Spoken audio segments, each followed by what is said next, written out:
Hi everyone, welcome to Human Sexuality. I'm posting this as my first slide just to remind you guys that this is a college course and we are going to talk about topics in human sexuality that can be uncomfortable, that can be controversial, that can be embarrassing, pretty much any adjective you can insert there. We're going to cover all the topics, and so it's really important for you to be prepared for that. And if I underdeliver, if I never offend, if I never embarrass, if I never make you feel uncomfortable, great. If I happen to hit any of those notes, I just want you to bear with it. We're all adults. Even those of you who might actually be under 18, for the purposes of this course, you're an adult. And so the assumption is that you're okay with the topics that we're going to be covering in the class. So let's dive into chapter 1. First off, we're going to discuss how psychologists study human sexuality. So it's really important to remember this is a psychology course. Psychologists tend to take a biopsychosocial approach to the study of human sexuality. What that means is that, first off, we're interested in the bio part, which is biology. So we're going to be looking at evolution as an explanation. We're going to be looking at the role of genes, the role of hormones, the role of brain structures and neurotransmitters in the brain. And then we're going to talk about a lot of physical factors that go along with human sexuality, like pregnancy and how our bodies change when we're aroused and things like that. So there's going to be a lot of talk that's biological. I've had students in my class say, I didn't know there was going to be so much biology in a human sexuality course, but because this is a psychology course, we're always interested in a little biological stuff too. Of course, we're going to be interested in the psycho part too, the psychology of human sexuality, which is going to include things like how we develop schemas that guide us as we interpret information, deciding what's a good or a bad behavior and things like that. How learning can affect our behaviors and our decisions. We've been rewarded for making certain decisions or acting certain ways. We've been punished for others. We've learned to associate two things together so that now a formerly neutral stimulus might be arousing or might be a turnoff because of the way that it's been associated with something else. We're going to talk about cognition and how we think about things and how we make decisions and how we solve problems and things like that. And then we're going to approach the social aspect, which is going to come from sociology. So this is going to be the study of culture and how our culture influences us and helps to frame our values and our morals, how our families have shaped us and how their typical behaviors or what they've encouraged us to do, what they've rewarded us for, things like that. How we've been socialized in general. Socialization is the process of, our parents on purpose have tried to socialize us to become good citizens or whatever their goals were for us. Of course, our peers tried to socialize us into our peer groups so that we would behave the way that they approve of. We also got socialization messages from the larger culture, from media and music and things like that. So all of those things come together to influence our behaviors. So as a psychologist, I'm going to emphasize all three of these perspectives as we go through class. Now I'm going to spend a little bit of time trying to encourage you that this class is more than just kind of fun. Let's be honest, it's a kind of fun topic. But it's actually a really important topic for people to study from this sort of scientific, objective perspective. And why is that? Well, for one thing, sex is a lot more complex than you might think it is. And so as a result, you might think you understand things about sex that you really don't understand because, a lot of what we know about sex is actually wrong. We've gotten rumors and stories from our friends, and we think we know when we really don't know. Just to underscore that point, I'm going to give you a little test that was developed in the 1980s to assess people's knowledge of sexual behavior. It's called the Kinsey Institute Roper Organization National Sex Knowledge Test, and it was actually administered to over 3,000 Americans in 1987. I'll tell you later how they scored, but first, let's take the test. So if you could grab a piece of paper or something to write down your answers, it'll be a lot more fun to find out how you scored at the end, and I'll tell you what your scores mean in the end. So you can pause me if you have to go get yourself something to write with. Okay, so number 1. Nowadays, what do you think is the age at which the average or typical American first has sexual intercourse? So these are the ages that you can choose from, and you'll see that don't know is at the bottom of every slide, but I'd like to encourage you not to take that choice. Go ahead and stick your neck out and make a choice, and at the end find out whether you were right or wrong. Okay, number 2. Out of every 10 married American men, how many would you estimate have had an extramarital affair? That is, they've been sexually unfaithful to their wives. So you can select anything from less than 1 out of 10 to more than 9 out of 10. Or you can write it in percentages if you want. 3. Out of every 10 American women, how many would you estimate have had anal, rectal intercourse? Again, it's less than 1 out of 10 to more than 9 out of 10.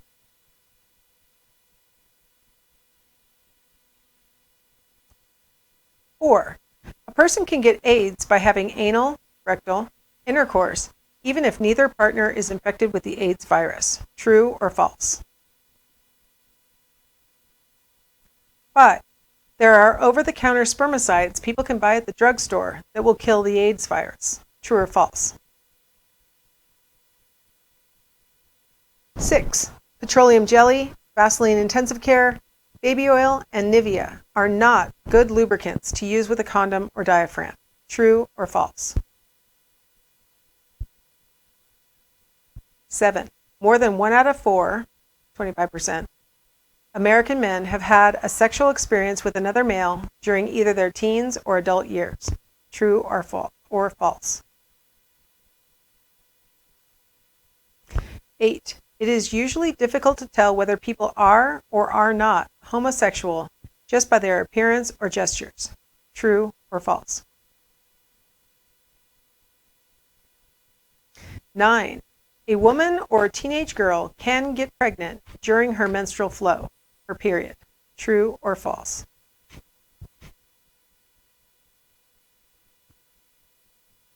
10.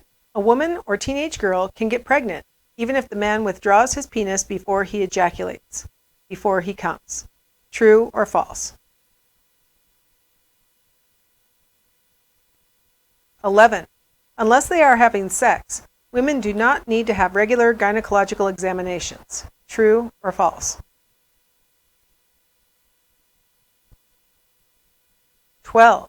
Teenage boys should examine their testicles, balls, regularly, just as women self-examine their breasts for lumps. True or false? 13.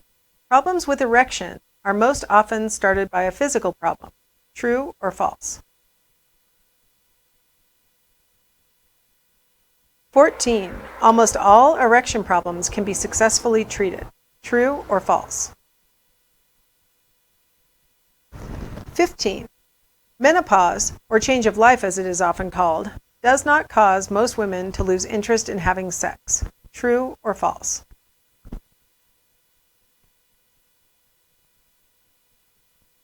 16. Out of every 10 American women, how many would you estimate have masturbated, either as children or after they were grown up? You can choose anything from less than 1 out of 10 to more than 9 out of 10. 17. What do you think is the length of the average man's erect penis? Less than 4 inches up to more than 10 inches. Pick anything in between. 18. Most women prefer a sexual partner with a larger than average penis. True or false? Okay, now let's go ahead and go through and see what the answers according to the survey designers are and according to modern times.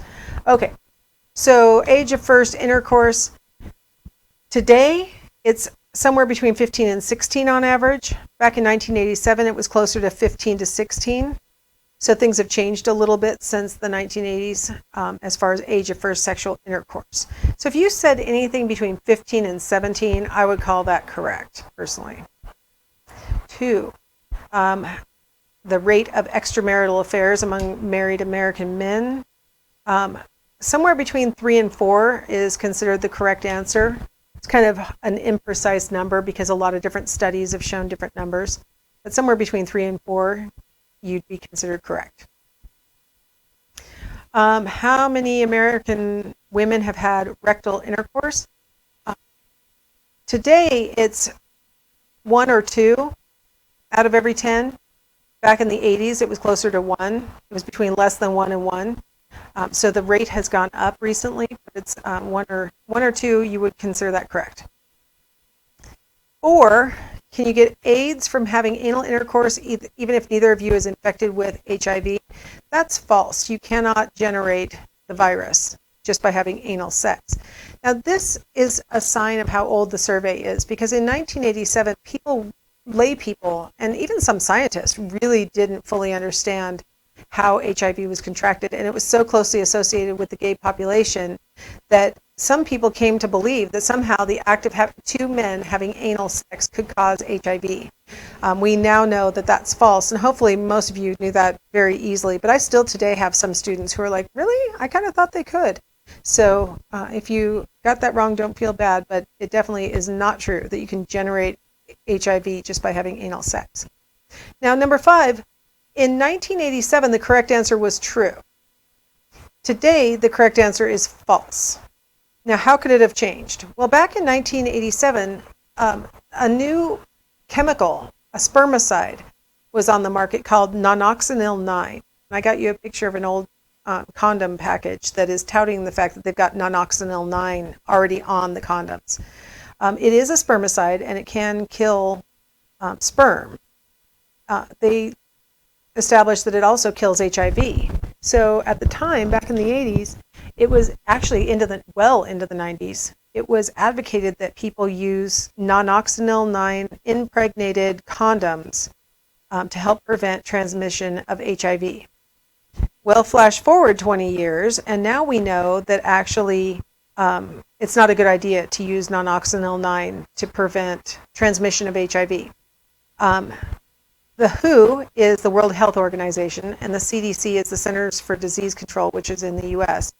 And nonoxynil 9 does kill sperm, but they have found that if you have sex more than once per day using condoms that contain nonoxynil 9 or some other, like foam or something that has it, it can actually irritate the vaginal lining or the rectal lining and can actually make you more likely to contract HIV.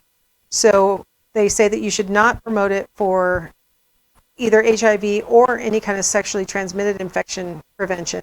And it absolutely should not be used rectally because it can cause irritation. So our knowledge base has changed since 1987.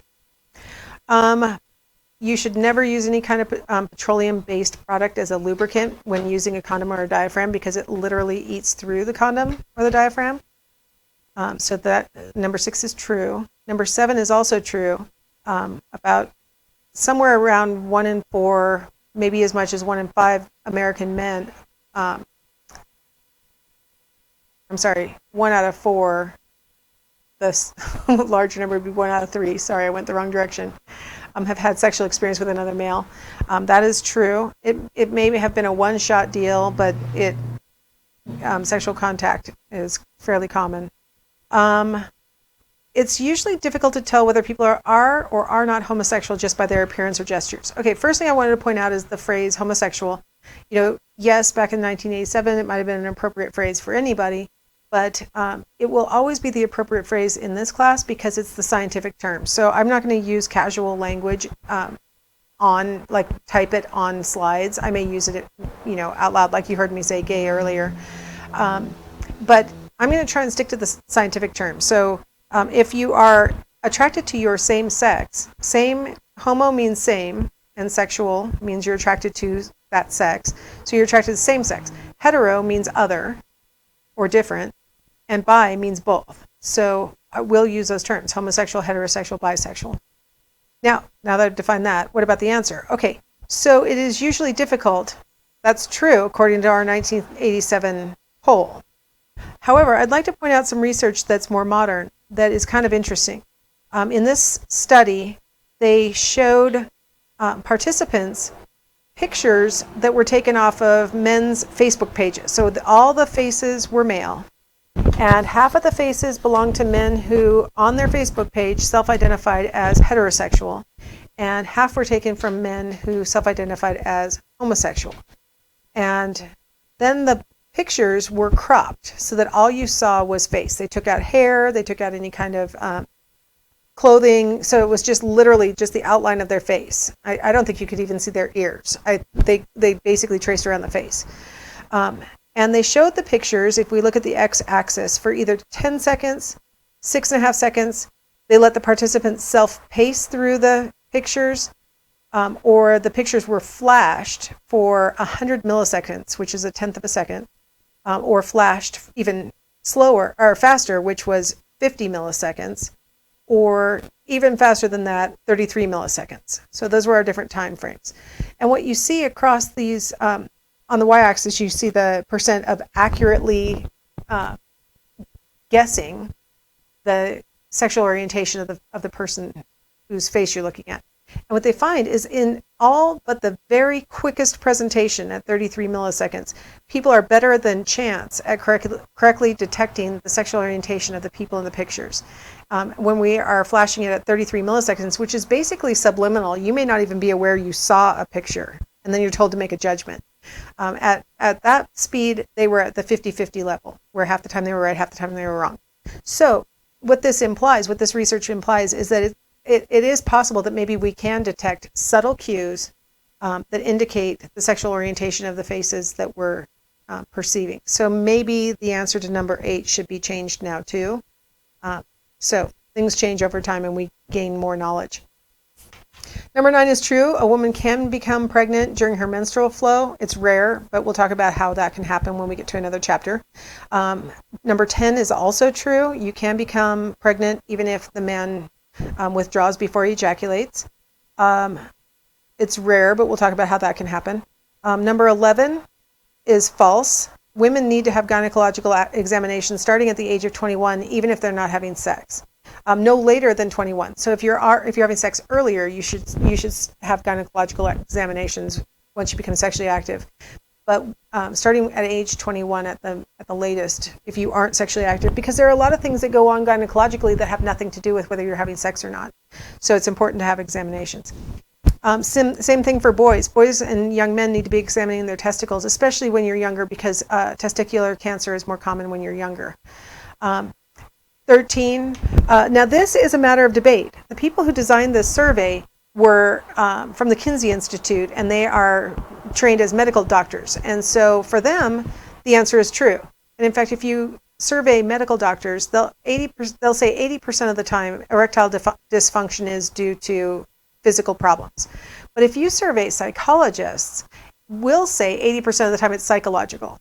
So I would like to argue that either of these answers is correct. It just depends on whether you have a more medical perspective on erectile dysfunction or you have a more psychological perspective.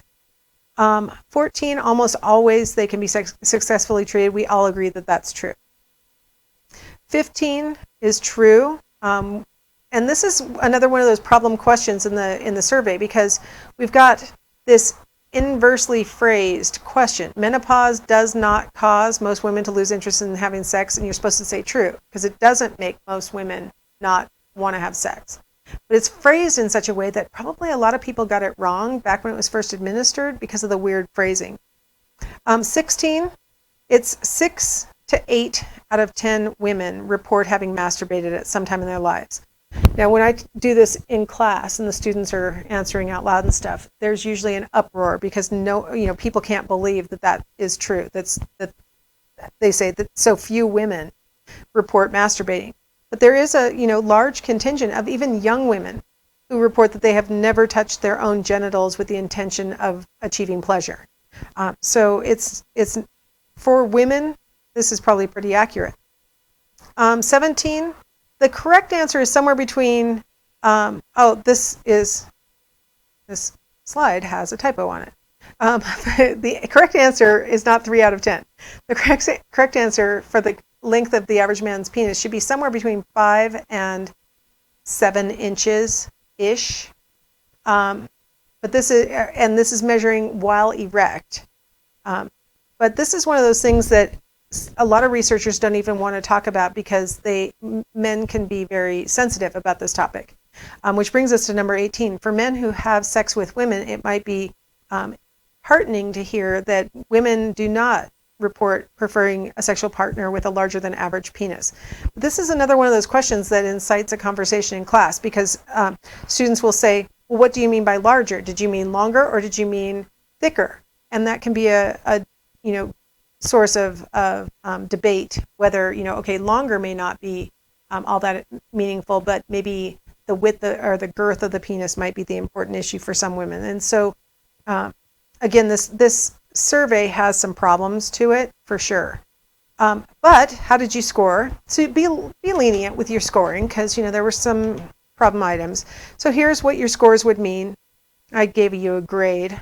The average respondent in 1987 failed the test, got fewer than 10 items right. So the Kinsey Institute was trying to make the argument that people really don't understand that much about sex, and we need more sex education.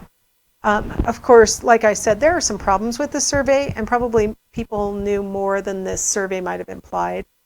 But it's a valid point that we do need to know more about sex, because a lot of times we are misinformed and we don't know.